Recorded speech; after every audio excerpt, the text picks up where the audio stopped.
Hello, a few months back, had released a video on the Tarptent Dipole II discussing why we bought it and also some concerns and issues that we had with that, as well as concerns about Dyneema. And in some of those videos, I had made the comment that I would come back after our Appalachian Trail hike and discuss how the tent had performed. Now, the hike didn't turn out quite like we had hoped. However, after 900 miles on the Appalachian Trail, I think I can talk a little bit about how the tent performed. So let's get into this, shall we? This video is going to cover the topics of did the Dipole II leak during our hike? Did the Dyneema shrink? Is the tent smaller? The pros and cons that I've discovered of the Dipole II while using it, and would I recommend this tent?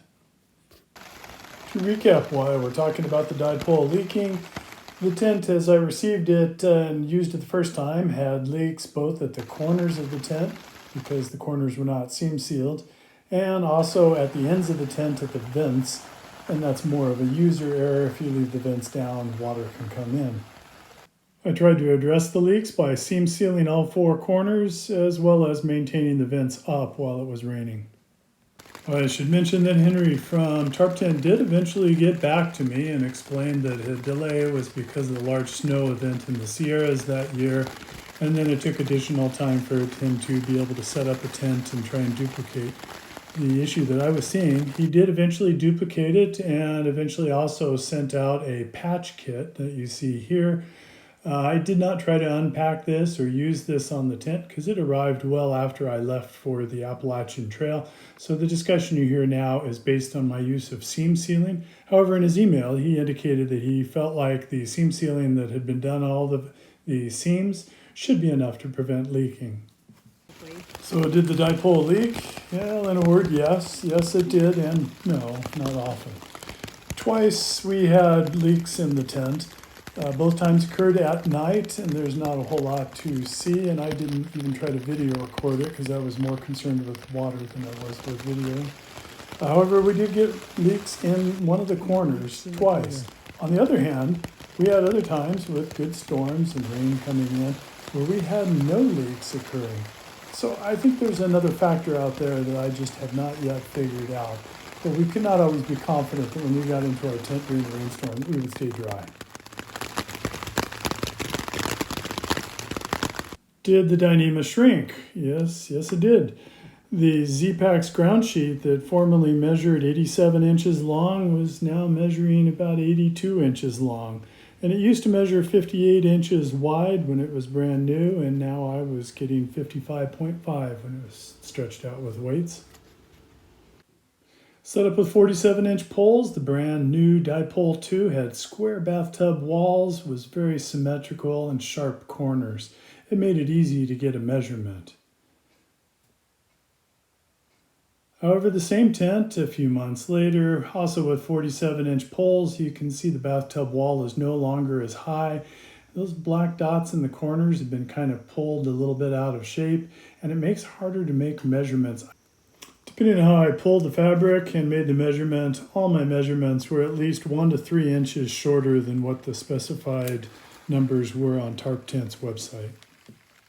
Moving on to pros and cons, and starting with the pros.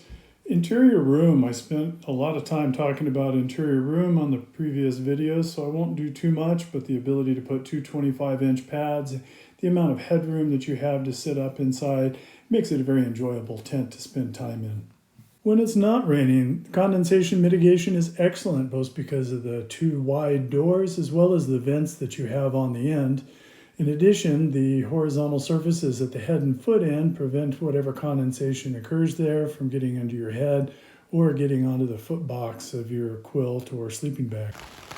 Those vents at the head and foot provide great ventilation and the added benefit of visibility for situational awareness of what's going on around you. It is fun sometimes to be able to watch things like turkeys walk by. However, if it's raining, you really have to monitor it, make sure that it's not coming in, because once it starts coming in, you can get swamped. In nice weather and gentle rains, you can also leave a little bit of the top of the door unzipped. If we were good about zipping up the doors and making sure the vents were closed when we packed away the tent, one of the pleasant surprises was how dry the tent would be when we set it up in the rain. I might be getting drenched, but the inside of the tent stays dry. This is not the same when we used a Z-Pax duplex or a triplex, both because the door at the time did not have a zipper, but also because of the weeping vents or the vents around the edge to allow condensation to weep out. I found that when I'd set up that it would also allow rain to get into the bathtub, and we're always mopping stuff up. Here with this tent, you could actually set it up and have it nice and dry inside. Well, what are the cons other than the leak, which is a huge issue, but I think adequately covered at this point? I'm going to start off by talking about its finicky setup. The saggy look around the V on top of the tent is caused by setting up the tent with the doors closed, but then when you open them up, the whole tent kind of relaxes. If you tighten it up again, however, you may not be able to get the doors closed. The tent pinch is very susceptible to the placement of the stakes at the corners, determines whether the ends or whether the sides are pitched tautly, and can also affect the symmetry of your pitch. You may not always be able to control that depending on the ground on which you're pitching the tent. An extreme example of limited options for pitching occurs when you have to use one of the wooden tent platforms in the Northeast. It means the door is not very taut because these corners really aren't pulled out at the right angle to taut the doors. I don't know that it's any worse than the triplex, but the huge footprint size makes it a challenge to fit it into various spots. This tent platform is advertised by the AMC as being for two-person tents side by sides, and it only fits our tent. It's not specific to the tarp tent, but if you button it up, all the doors are closed, the vents are closed, and it's in the rain, you're going to get wet from condensation. We often left those head and foot end vents cracked a bit for as long as possible, trying to keep some ventilation going. And I often wish that the guide string that the vent runs on was attached further onto the inside of the tent so that we could leave it open without fear of a leak following that guide string down and into our bathtub floor. I should also point out that the nylon at the ends looks wet and saturated even though the water's not entering the inside of the tent. This material didn't dry as well as my experience with DCF or silicone polyester, and I didn't like packing out the water.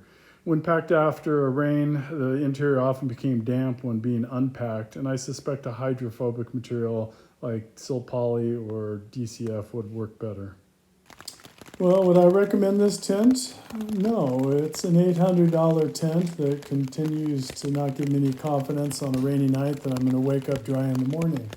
Now, the company may have fixed this issue, but I don't have any experience with a tent that they've built and put fixes in to show that it doesn't leak in all situations in whatever condition you set it up in. In addition, the customer service I feel was pretty slow. Eventually it got around to it, but not an adequate customer service response in my opinion. I also feel that the setup of the tent has a higher learning curve than, say, with the Z-Pax duplex, triplex, or even the Yama Swift line that I've used in the past. And it would make it hard for me to recommend this tent to a new user. Having said that, for both myself and my wife, this is our favorite tent that we reach for most often and are pretty happy with. So make of that what you will. Well, I hope this video was helpful, and thank you for watching.